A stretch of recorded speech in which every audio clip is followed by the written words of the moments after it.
Hello, Dancing with the Stars fans. I'm Daniel Montgomery here with Gold Derby contributors Jeffrey Kare and Cordell Martin.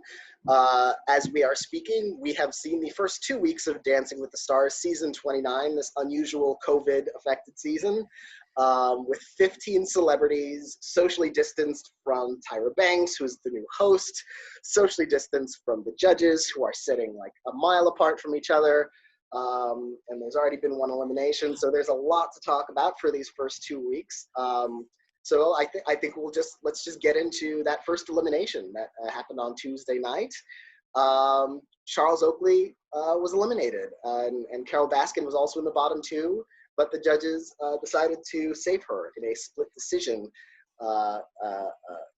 Bruno voted to save Charles Oakley, but Carrie Nanaba and Derek Huff decided to save Carole Baskin from Tiger King. Cordell, what did you think about that decision, and do you think it was the right one? Well, I was actually surprised that Carole was in the bottom two, considering the fact that she was one of the more high-profile celebrities once the cast was announced. So I thought she kind of would have fit the vein of, those controversial figures that kind of, weasel their way out of the bottom two for like the first 3 or 4 weeks. So kudos to the fans for actually, voting with the actual bottom two. Between her and Charles, I mean, Carole had an advantage that you could see the growth, from week 1 and week 2. I think with Charles, with him just being so tall and basketball players not really, having the best track record with the show, I had to agree with Carrie Ann and Derek on that decision. Although I don't think Carole's a great dancer, but between those two, yeah, I would have went with Carole. What did you think about that, Jeffrey? Well, between those two, you pretty much had to choose the lesser of two evils. I mean, Charles. Yeah, it looked well. Yeah, I'm not really surprised to see Charles go. I mean, from his 2 weeks in the ballroom, well, it looks like his partner Emma was overshadowing him, where she was doing all the work while he was just trying to do his best to follow her lead.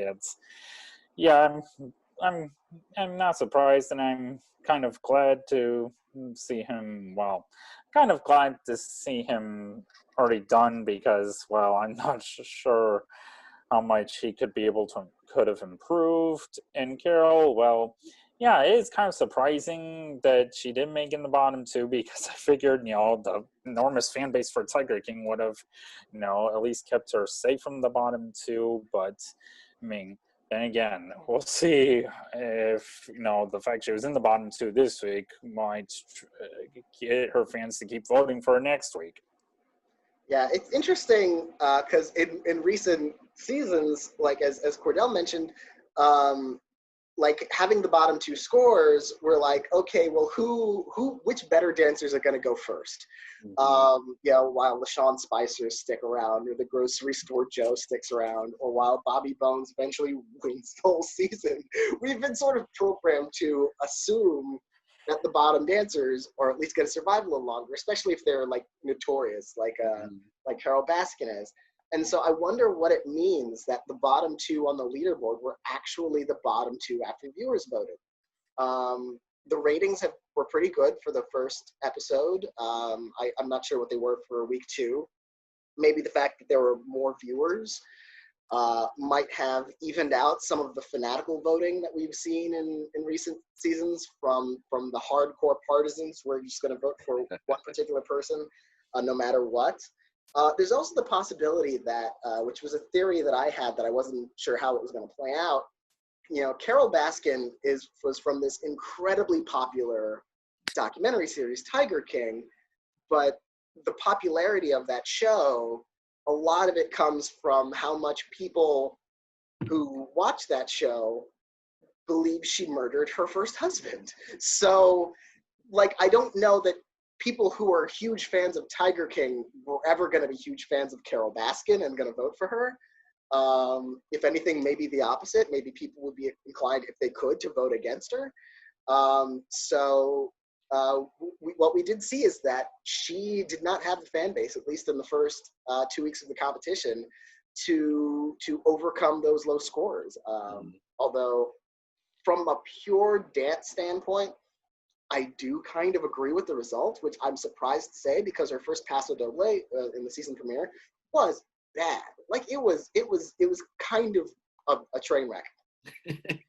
And so I was really surprised that her week 2 dance, like she was generally on beat, like she was hitting her steps, like her movement seemed, and like it's grading on a low curve, given her first week. But there was so much improvement that it looked like actual dancing she was doing in the second week. And I agree with Jeffrey. What we saw from Charles Oakley was kind of the same both times. You know, him a little bit stiff, a little bit awkward with that really uncomfortable height difference between him and Emma, her dancing around him to the best of her ability. So it felt like that was there was a pretty low ceiling in terms of his, you know, where his dancing was going to get. Unfortunately, he seemed like such a sweet, charming guy who was such a good sport about everything along the way. But yeah, like I feel like Carole Baskin had the better dance in week 2. Not worthy of the 6 that she got from Kare and Cordell, but a better dance. And, you know, of the two, regardless of, you know, her criminal or not criminal history, like on a dance standpoint, yeah, I get why she made it further than that. And you know, speaking of low scores, I don't know when the last time this has happened before, but you have Sky Jackson tied for the top of the leaderboard the first week of the competition, tied for the bottom of the leaderboard the second week of the competition. And I think it's absolutely ridiculous. We've seen people make mistakes on the show. We've seen people make mistakes on the show this season. And, you know, they've gotten 6s, you know, especially because, you know, she got the samba too, which is one of the most notoriously difficult dance styles. She messed up once. There was one big stumble, but it was really, like, I rewatched that performance. It was really the only major mistake in that routine, and she recovered from it well, and the dancing beforehand was good. She got 5s across the board from the judges, who then later gave 6s to, I would say, not as necessarily proficient dances. So what did you think about that, Cordell?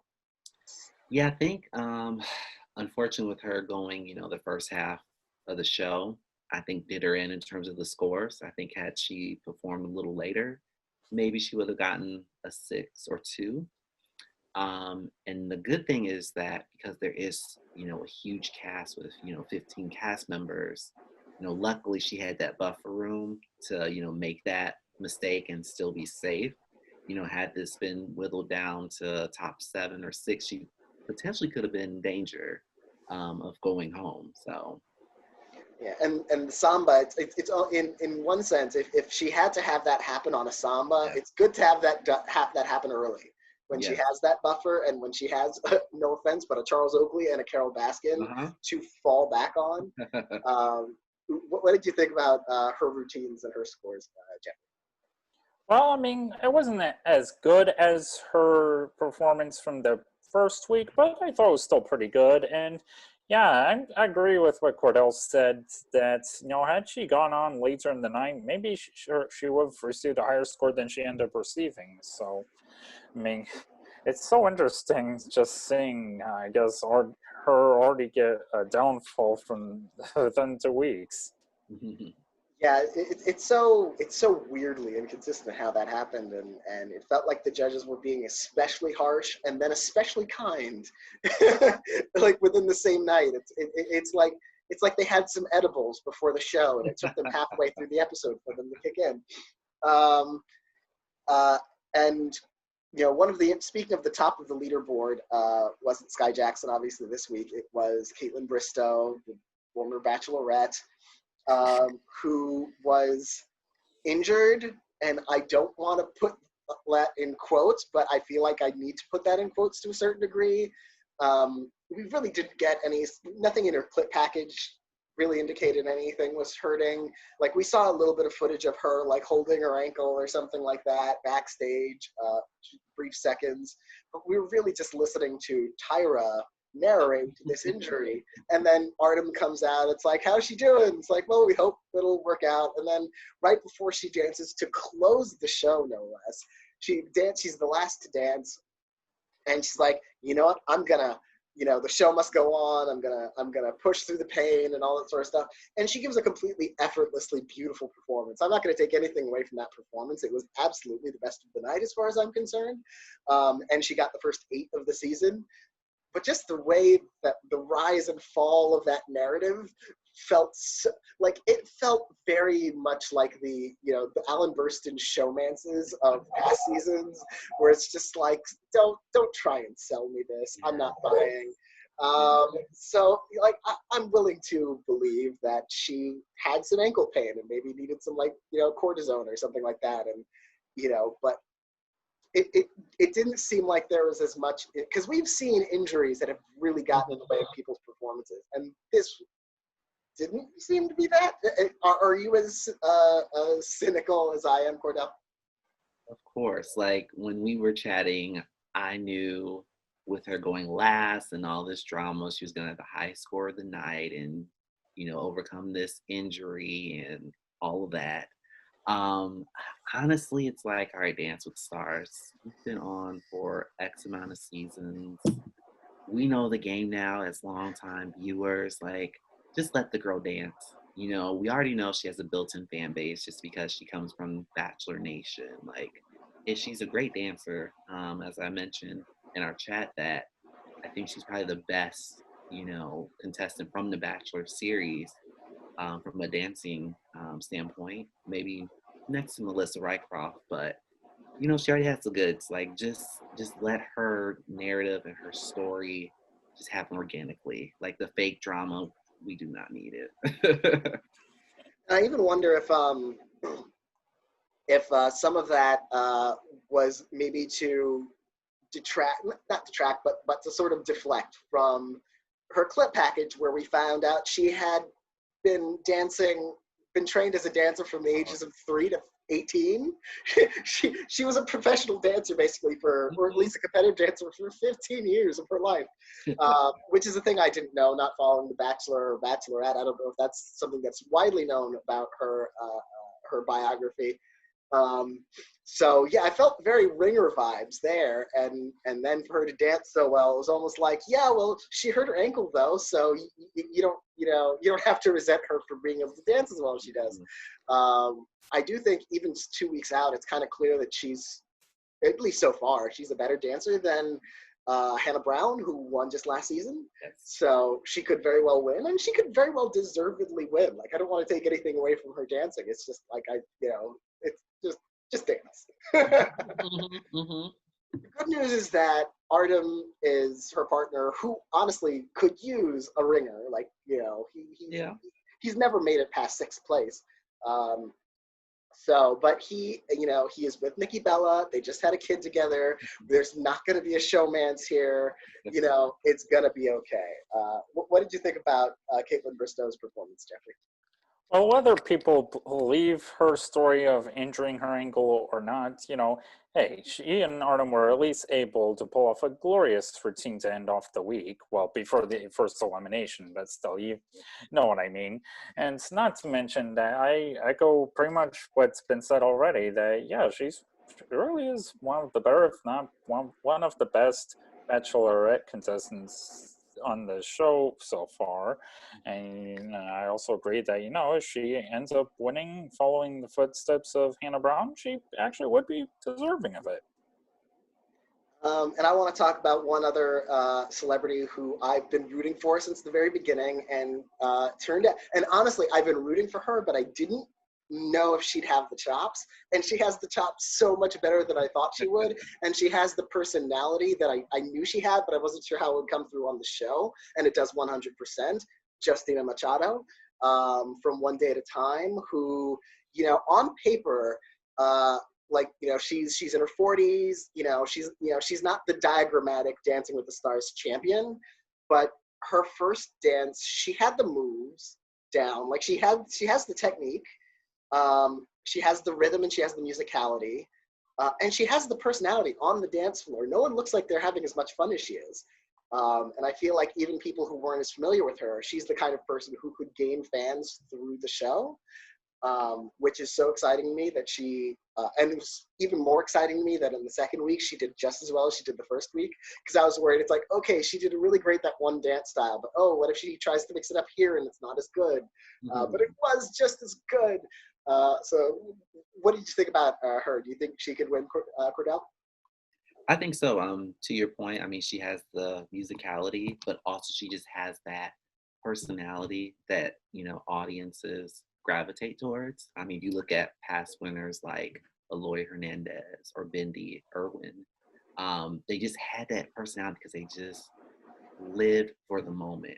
And as a viewer, you want to see that. You want to see people enjoy themselves and dance on this little cheesy dance show.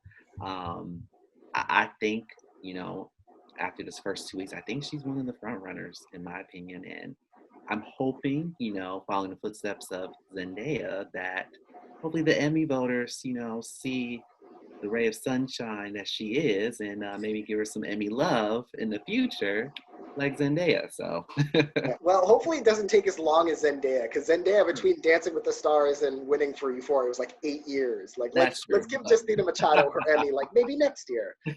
There's Schitt's Creek is off the air. If they're still watching Pop TV, one day at a time, it will still be on Pop TV. So come on, just like give one day at a time those spots. Yeah. What did you think about her, Jeffrey?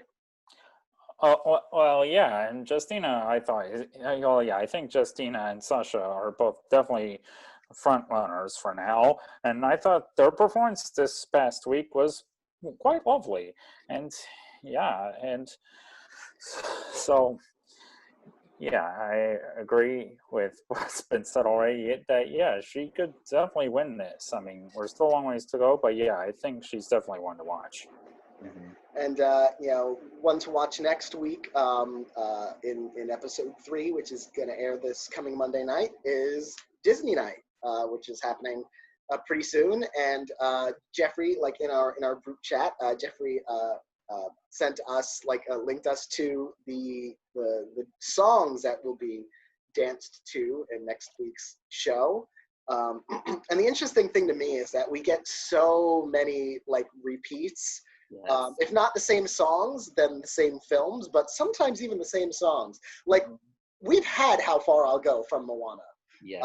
Before. Like, we've definitely had Aladdin. I don't know if we've had Prince Ali necessarily. No, I don't think we had that. Supercalifragilisticexpialidocious from Mary Poppins. Pretty sure we've had that one. Yep, Charlie White. That's right. Yep. Oh, with the hat, yes. Little Mermaid, we've had at least a few. I'm not sure, again, I can't remember if Exactly Part of Your World was one of them. But at least there are some new ones in here, like King of New York from Newsies. That's new. Be Our Guest, we've seen that one before. They're going to do one from the new Pixar film Soul, which is something they've done before, previewing a new song. They did that for Remember Me from Coco. They did that for Into the Unknown from Frozen 2. So this is their preview of their Oscar contender for Best Original Song. So what did you think about the list of songs, Jeffrey? And does anything stand out to you, other than the fact that obviously Carole Baskin is doing Circle of Life from The Lion King? Well, yeah, to fill people in on that, I was watching Carole Baskin on Live with Kelly and Ryan earlier today, well, at the time of this recording, that she teased that she'll be dancing to something from Lion King next week, which we can now confirm is Circle of Life, thanks to the playlist that the Dancing with Stars Facebook page gave out. And as for, well, yeah, some of them are the same. Like, I believe we've even seen a couple dance to the Married Life piece from Up a season or two ago. And, well, and I mean, obviously it makes sense for someone to perform to Reflection from Mulan, given how topical it is, given Disney Plus's recent release of the live-action remake. And yeah. So, I mean, yeah, it'd be nice if there was a bit more variety, but hey, But hey, they also want to keep doing the ones people are familiar with. But hey, yeah, I'm definitely interested in hearing what the "It's All Right" song is going to be, and well, I mean, there's still some pretty good songs in the lineup. I'll say that. What do you think about it, Cordell?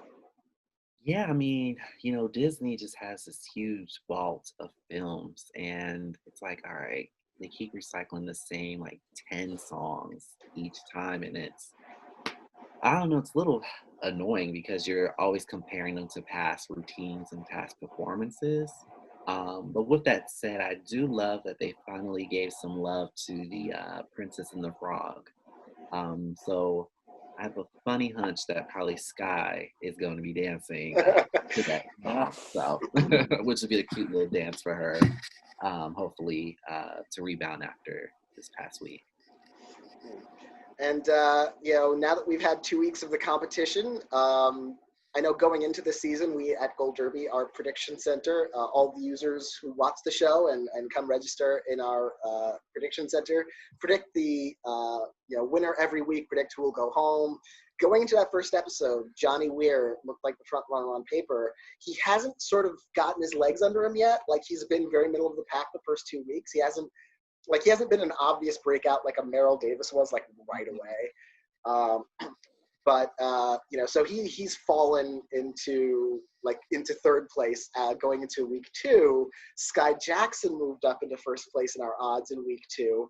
And then Sky Jackson had that one fall on her dance. And Caitlin Bristow hit the top of the judges leaderboard. I don't know how exactly the odds have changed at Gold Derby, but Cordell, how have your thoughts evolved on who you think the front runner is? Is it really wide open, or do we have clear favorites? I actually think it is wide open this season. Because to your point, usually each season you have like that perceived front runner, like a Nicole Scherzinger, Normani Corday, Lori Hernandez, Chrissy Yamaguchi, just to name a few, and you expect them to be great right out the gate. And 9 times out of 10, they are. And so people like AJ and Johnny, you just assume, bam, they're going to get 8s and 9s. And when they were getting 6s and 7s, it was just kind of like, oh, okay, this is kind of wide open. In terms of who I think the front runners are people to look out for, of course, Justina, I think she's at the top. I think AJ will do really well. Caitlin, I think she'll have the fan base to take her far. Sky, as long as she remains consistent, will be great. I'm going to make a bold prediction. I don't think Johnny's going to make it to the finals. I can see him being a surprise elimination between that 4th and 6th place range. And then also I can see a wild card like Neve or Jesse. That could be that surprise wild card that we have every season that makes it a lot further than expected. What do you think about who's going to win, Jeffrey? Well, I agree. It really seems wide open this year, which, hey, should at least make the rest of the season exciting. I mean, it should be interesting to see who improves within the next few weeks. Like, we better hope Sky improves at least this week, and, to stay safe. And, yeah, I agree. I could see Caitlin winning. I can see Justina winning. I mean, I could even see AJ being a dark horse. Yeah, I feel like there's no clear winner yet. I feel like there's like a clear top 6, or at least in terms of like who seem like they're gonna get there. Sky had that mishap, but I think she'll make it that far. Justina, I think, will make it that far. AJ McLean will probably make that far if he keeps steadily improving, and I think he will. He seems like that sort of early season jitters that'll he'll shake it off and he'll have a breakthrough. Neve, I think Neve is a very strong possibility for top 3.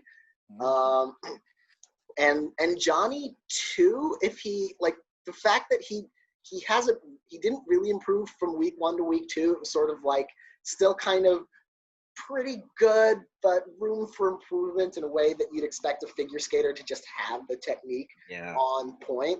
And he doesn't quite, which worries me a little bit. I don't know yet if he makes it that far. after thinking, obviously, he's a front runner.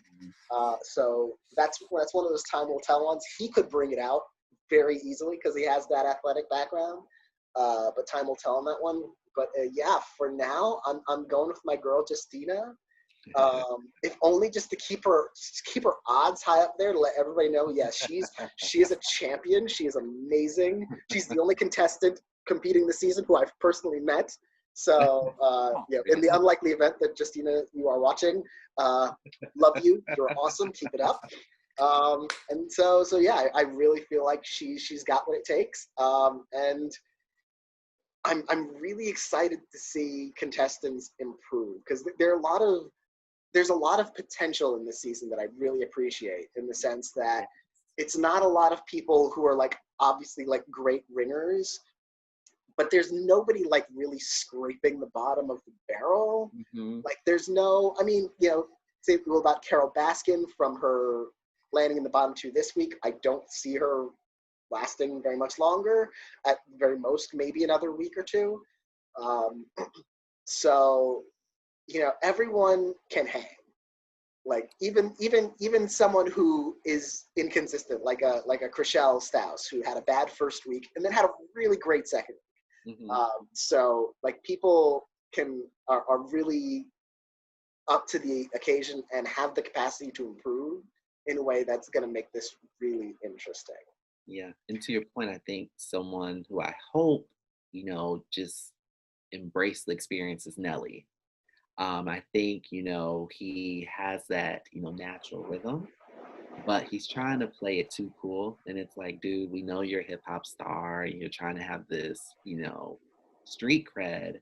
But I hope that he watches, Rashad Jennings and Emmett Smith and know that he can still, be masculine, but can salsa, rumba, and all of that. So I think if he embraces the show, which I feel like he's fighting that battle that he really wants to dance and let it loose and have fun, but he's kind of like, I can't lose my man point. So hopefully, he lets loose and has fun, and I think he can go far once he has that breakthrough. Well, I want to thank you, Cordell, and thank you, Jeffrey, for joining me in our first Dancing with the Stars convo of the season. First of many, because there were 15 celebrities this season who the hell, like, unless there's like 2 or 3 double eliminations, we might be here for a while. I could see that happening. Yeah, I could too. Depending on, like, I feel like they got extra celebs just in case someone gets COVID. So they're like, it won't mess with the schedule. Like, we just drop a celeb and keep going. So we will be back with you next week to talk Disney night and to see if someone completely different tops the leaderboard, if someone completely different is at the bottom, if the complete trajectory of the season changes once again, which in an unpredictable season could happen. So until then, thank you for joining us, and we will see you next week.